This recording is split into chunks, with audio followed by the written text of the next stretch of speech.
Here are some of the things I'm doing way differently while I'm being recruited for next year's teaching positions, because these are things that we don't really look out for and then it bites us back in the butt. I want to know who I'm working under.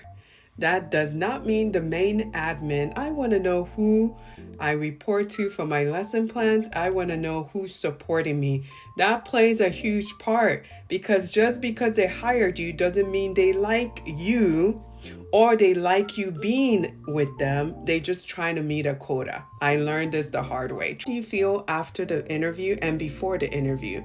Do you feel hopeful? Do you feel like this is going to open an opportunity to grow? Do you feel like at the end of the day you'll be supported and you'll continue to do great things with students and with your learning?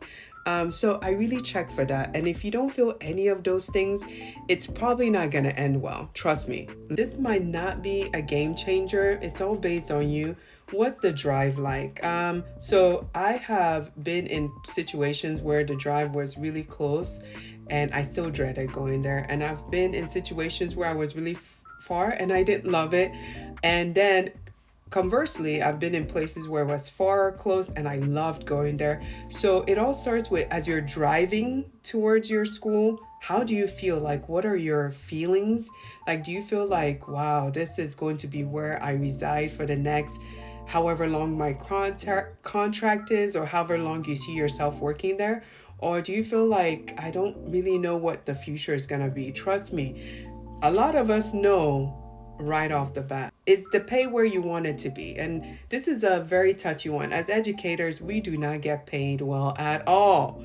If we did, everyone would want to be a teacher and we wouldn't have any shortages and maybe it would be a more lucrative position.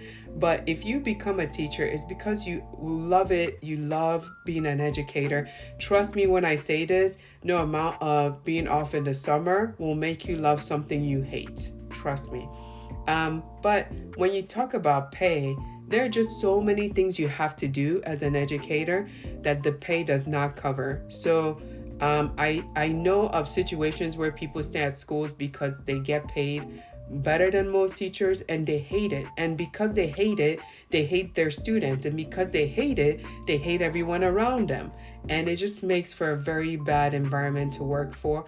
And but you also don't want where they paying you at the lowest, even though you know you're qualified for more.